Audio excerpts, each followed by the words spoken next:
1994년의 5월, 서울 삼성동 한 자산가의 집. 미국 유학 도중 한국으로 돌아온 박한상은 자신의 방 안에서 밤이 오길 기다리고 있었습니다. 저녁이 되자 집에는 40대 부부와 10대 아이가 돌아왔고 어느덧 각자의 침실로 들어가 잠을 청했습니다. 시계는 자정을 가리켰고 박한상은 흉기를 들고 침실로 향했습니다. 잠시 후 끔찍한 범죄를 저지른 뒤 휘발유를 집안 곳곳에 뿌려 불을 질렀습니다. 슬픈 표정으로 쓰러져간 피해자들. 과연 이들은 누구였고 박한상은 왜 이런 일을 저지른 걸까요? 오늘 사건 연구소는 강남 금수저의 폐륜 범죄 박한상 사건을 분석해 봅니다.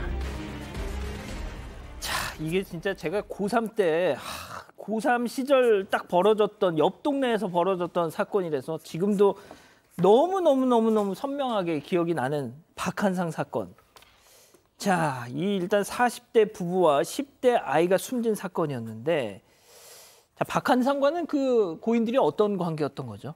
네, 숨진 사람은 바로 박한상의 아버지와 어머니 그리고 아직 12살에 불과했던 사촌동생 이모군이었습니다. 박한상이 미리 준비한 흉기로 부모님을 살해하고 불을 질러서 범행을 숨기려고 했던 건데요.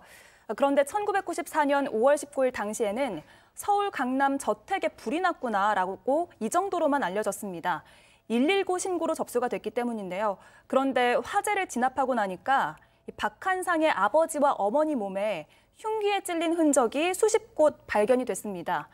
그래서 사망한 박 씨가 100억 원대 자산가였기 때문에 혹시 금품을 노린 강도의 소행일 수 있다라는 추측이 처음에는 나왔었습니다.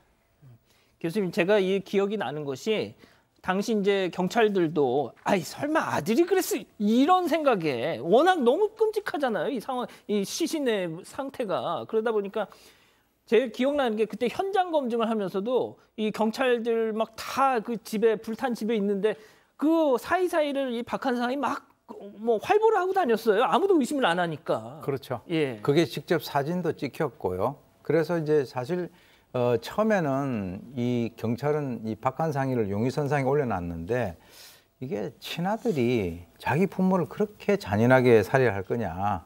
왜냐하면 수십 번 찔렸죠. 불까지 질렀죠. 그래서 이거는 단순 강도다. 이렇게 이제 방향을 잡았죠.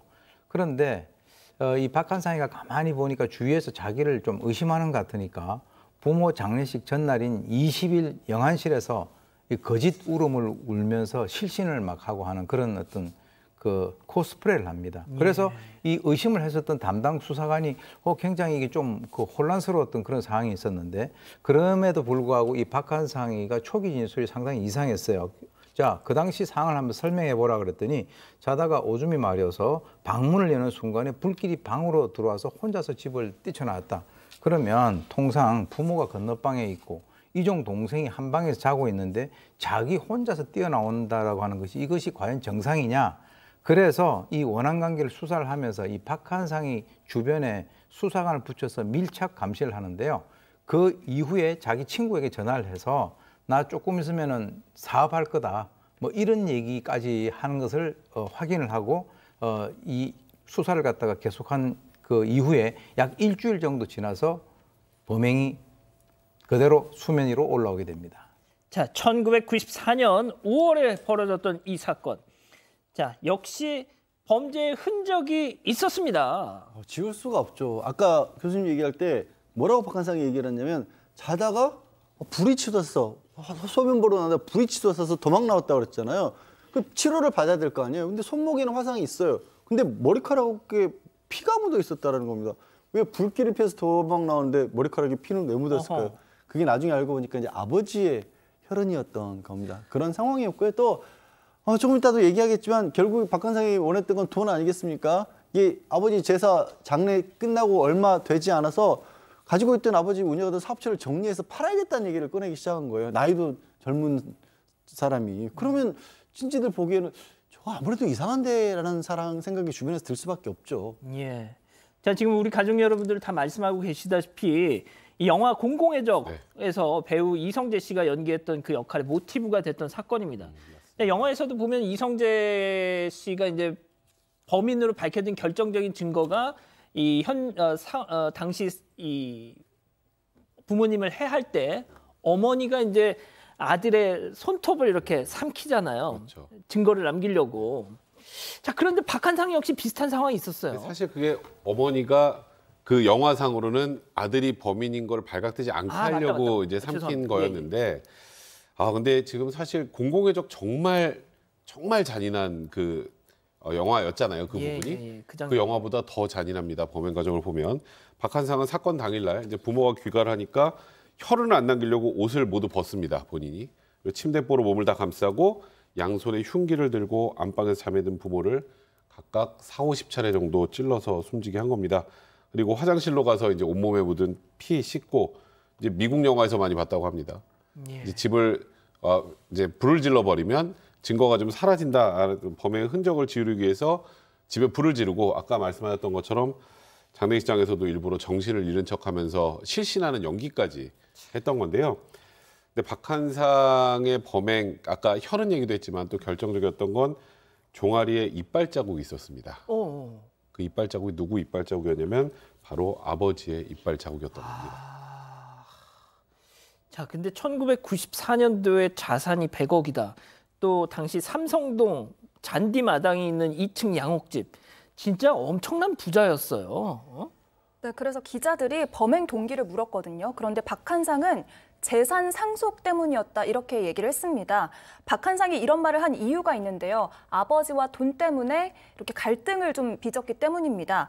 박한상은 미국 LA에서 어학연수를 받았는데 영어를 못하니까 처음에는 골방에만 갇혀서 비디오만 봤던 거예요. 그러다가 친구를 사귀었는데 그 친구와 라스베이거스에 가서 도박을 하기 시작했고요. 여기에서 2천만 원을 날리게 됩니다. 박한상은 수중에 돈이 없으니까 일단 한국으로 몰래 들어왔고요. 여기서 사채를 쓰게 되는데요. 이걸 부모님께 들켰고 분노한 아버지가 박한상을 질책하게 됩니다. 넌 아무것도 못할 놈이다. 호적에서 파겠다. 이렇게 얘기를 한 건데 유학도 이제 그만해라 라고 얘기를 하니까 이 때문에 범행을 저질렀다고 진술을 했습니다. 자, 교수님.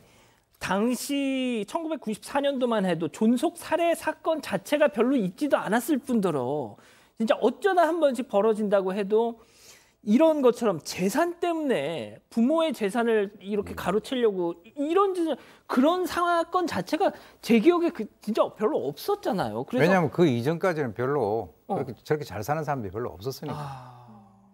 예. 그런데 이제 실제로 지금 이 존속 살해를 저지른 이유를 뭐 여러 가지 측면에서 우리가 분석을 할 수 있는데 박한상이가 이렇게 얘기를 해요. 자기의 주장이긴 합니다만 아버지에게 칭찬을 받아본 것이 자기가 초등학교 6학년 때 뭘 좀 잘해가지고 그 당시에 게임기를 받은 그 이후에는 한 번도 없었다. 근데 사실은 부모의 그 어떤 관심이라든가 이런 것들이 뭐 계속 칭찬만 해주고 하는 그런 것은 아니죠. 그리고 이제 박한상이가 자기가 한 그 여러 가지 어떤 행동들 이걸 보게 되면 아무리 아버지라도 거기에 대해서 무조건 오냐오냐 해줄 수 없는 것인데 자기는 자기 주관적인 그런 측면에서 자기 부모를 갖다가 지속적으로 원망을 해왔던 것 같아요. 그래서 어떻게 보면 아까도 뭐 얘기 나왔습니다만은 아버지가 하도 정말 마음에 들지 않는 그런 행동들을 하니까 너 호적 파가라 이런 이제 얘기까지를 했다라고 이제 박한상의 주장입니다. 그럼에도 불구하고 박한상이가 아버지가 그렇게 얘기를 했다라고 해서 저런 식으로 그리고 이제 좀 더 역비적인 것이 영화를 봤는데요. 그때 당시에 이 범인으로 영화에 나오는 사람이 옷에 혈흔을 남기지 않기 위해서 옷을 완전히 벗고 들어가서 사람을 살해하는데 그런 것을 갖다가 실제로 그렇게 했었다. 그래서 아까 이제 아버지가 그 박한상의 그 몸을 갖다가 물은 그 자국이 그렇게 해서 난 것이다. 이런 걸 봤을 때는요, 우리 한국 존속 살해에 있어서의 가장 그 대표적인 그런 사건이라고 그렇게 볼 수 있습니다. 자, 백 변호사님 결국 그래서 사형이 선고됐어요. 네, 뭐 이건 당연히 사형이 선고될 수밖에 없는 사건이고요. 검찰이 구형을 하면서 인간이기를 포기했다는 표현까지 썼습니다. 사회로부터 영원히 격리해야 한다고 했고 1심 법원에서는 이 박한상의 부모가 자신에게 쏟아던 사랑을 하나하나 이렇게 지적을 하면서 부모와 자식 간의 관계를 가장 잔인한 방법으로 파괴를 한 범죄다. 그래서 박한상은 또 그의 이럼에도 불구하고 항소를 했고요. 하지만 항소심에서도 역시 사형이 선고됐습니다. 자, 지금까지 살아 있습니다. 박한상. 이제 중년의 나이가 됐죠. 자, 그런데 이 교도소 생활을 하면서도 정신을 못 차렸다라는 증언들이 막 나왔어요. 네, 그렇습니다. 양순자 교화위원이라는 분이 있는데요. 이분은 종교인으로 30년 동안 사형수 상담을 해왔던 분입니다. 그런데 이 양 위원의 책에는 여러 사형수 이야기가 나오는데 유독 박한상을 언급한 부분에선 좀 분노가 느껴집니다. 보시면요.